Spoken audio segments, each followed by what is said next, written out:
Saturday, December 18th, 1937, the sixth day.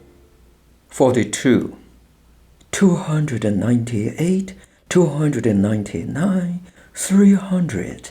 Ningning counts as she struggles up the steep granite steps. They don't seem as steep when she was small, though. Back then, she had to hold tight to Papa's and Mama's hands and kick her little legs as high as possible to make it to the next step. She chuckles at the thought of those days.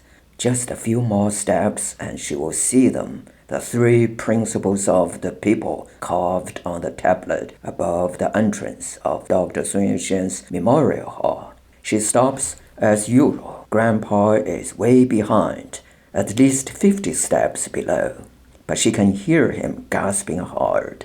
"Come on, Grandpa," she calls out, trying to catch her own breath. "The way you are going, we'll never be able to get to the top." She giggles. Her giggle sends a loud echo across the misty valley of green pines and cypress trees ribboning all around and below. Grandpa looks up, smiles, waves, and continues to climb. A few small clouds drift lazily, brushing the tip of the sun-bathed purple mountain. Even under the vast bluish sky, the mountain has a towering, majestic presence, overlooking the city, drowsing down there with a serene, maternal indulgence. Somewhere down there to her left is the Seoul Valley Temple, and to her right, the mausoleum of the Hongwu Emperor. She wanted to visit again those places too, to run through those gigantic stone statues of otherworldly animals guarding Hongwu's long gateway. But Grandpa said another day. "I'll wait for you up there." She waves to Grandpa and continues up.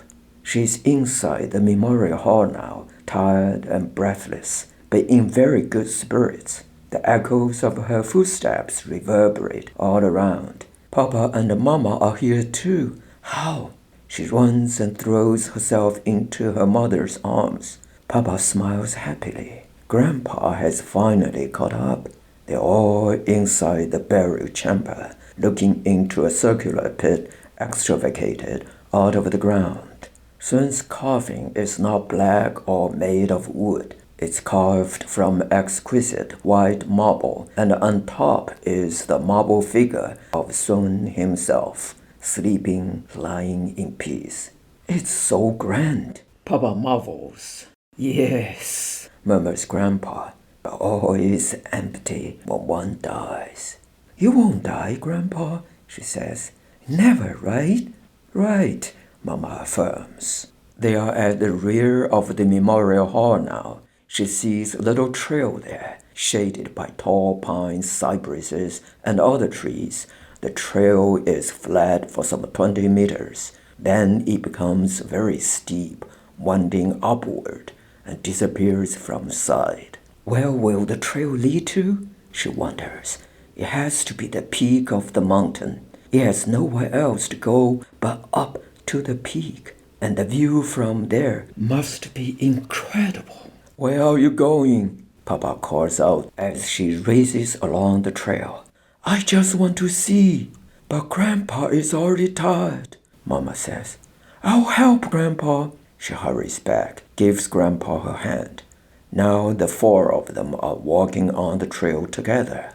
A short while later, they come to the top of Purple Mountain. The wind is much breezier up there, the sunshine more radiant. The city of Ningning, the hometown of the Jins for many generations, is nestled down there in the sun-bathed mist. "Can you see our home?" she asks. "Can you?" Grandpa teases, still holding her hand. "Yes, it's over there." She points at a westerly direction. "It's a small old house with a plum tree covered with blossoms." "And," Grandpa chuckles, "I see a little girl there too, looking out from the window." They all laugh. Just then, A mournful, anguished cry rushes through the air from tree to tree. The birds scatter and take flight. The ground underneath her starts to shake, as if the mountain were being seized by a monstrous demon, as if rows of long, venomous swords were unsheathed and reveling in some devilish dance before rending and slashing everything in their path to shreds. Terrified, she turns to grab Papa's and Mama's hands, but they are not by her side any longer. Papa! She screams. Mama! They are nowhere to be seen. Grandpa is gone too. She flees down the long, winding trail, stumbling, tumbling, screaming in terror at the top of her lungs. Down, down, she continues. The mountain rumbles and surges. Something the color of blood pours from its summit and cascades downward, smothering everything in its path and turning the mountainside to smoldering ashes. She tumbles down the long granite steps. The blazing liquid crashes down right behind her. She can feel its heat splashing against her neck. The granite sizzles and cracks. The air is poisoned and birds fall dead from the sky at her feet. She trips and rolls headlong down the steps.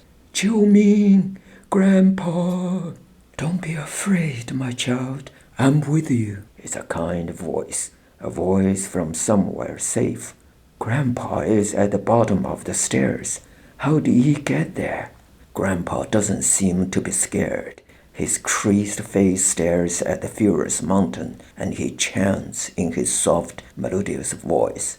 Grandpa opens his arms. She's running down toward him, but she trips and falls right past his outstretched arms, sliding and skidding helplessly away. Snow. All around her is snow. Papa! Mama! Grandpa! She screams again. Don't be afraid, my child. I'm with you. She awoke, dizzy with a pounding pain in her temples. Are you all right, my child? Asked the same soft, kind voice. She can feel a warm hand on her forehead. She will be okay, a man's voice said. Ningning opened her eyes slowly. She saw two faces, a man and a woman, gazing at her. The man was a Westerner wearing round glasses. The woman was Chinese, young, beautiful, and kind. Ningning's eyes opened wide. The woman looked like a nurse. Both she and the man were dressed in white.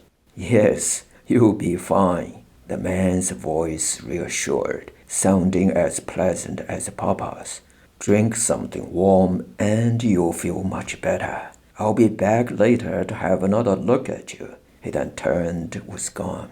What's your name? Asked the nurse kindly. Ningning, she mumbled, barely audible. Did you hear what Dr. Wilson said? I've got some nice congee for you. She got half a spoonful of congee, blew at it gently to make sure it was not too hot, and brought it to Ningning's lips. Ningning opened her mouth, closed it around the spoon cautiously, and took in the congee. It tasted warm, soft, and so delicious. She let it swirl around in her mouth slowly and swallowed like a baby. The nurse gave her another spoonful, and Ningning took it eagerly. She felt hungry now, so hungry that she could finish the whole bowl in no time. Easy, easy, the nurse laughed. Ningning allowed herself to smile. Where am I? She asked. In the hospital, the nurse said. How did I get here? Someone found you lying in the snow near Ninghai Road last night. Who? A German man. His name is John Robbie. I have seen him here before. He drove you here in his car. Why can't I remember? You were unconscious, my child, lost in a dream, perhaps. After a pause, the nurse said, You were talking about your papa, mama, grandpa. I dreamed all, Ningning said. Tears flowed down her cheeks once more. But you are alive, the nurse said. I'm all alone now, Ningning sobbed. No, you're not alone. Look around. We're all here together, the nurse said. See there, young woman, she whispered, pointing at the bed right next to Ningning's. Ningning turned her head to look and nodded. The woman's face was wrapped in thick bandages. Only her purple swollen nose could be seen. When they found her, she was almost dead, the nurse whispered again. What happened? The Red Cross folks found her last night. Who knows where she came from? They found her at an old warehouse. Everyone thought she was dead. But then someone put their hand to her mouth and felt a faint breath. The nurse stood up, turned to the woman's bed, and bent closer to her face and listened. She came back and sat down at Ningning's bed again. Is she okay? Ningning asked. She'll make it, the nurse said and sighed. She had many stab wounds. Her hands, her arms, her legs, just about everywhere. But her baby, Ningning exclaimed. I'm sorry, I didn't mean to upset you, but like you, she's a real fighter, and Dr. Wilson said she will pull through. Can I eat by myself? She asked the nurse, so that you can help her and other patients. Are you sure? She nodded. The nurse helped Ningning sit up and went to the bed next to hers. Ningning turned her gaze outside the window. It had stopped snowing. Ningning wasn't sure if it was early morning or late afternoon, but outside everything was white, veiled by a layer of glistening snow which hugged the ground and hung on every tree. She could picture the whole city, all of its trees, buildings, streets, ancient walls, the hills and mountains in the vicinities, even the majestic purple mountain, all being veiled by a layer of pure, white, glistening snow. My hometown. A commotion came from somewhere outside her wall in the hall. Heavy boots thumped downstairs. Hoarse voices shouted unintelligibly. She froze for a moment, turning to look at the nurse, who was checking the young woman wrapped in bandages next to her. Monsters, the nurse muttered through her teeth. She straightened up, looked in the direction of the door for a few seconds, and went back to work. There is no safe place in my hometown now, Ningning thought. Not even in a hospital. But I'm not alone. I will be okay.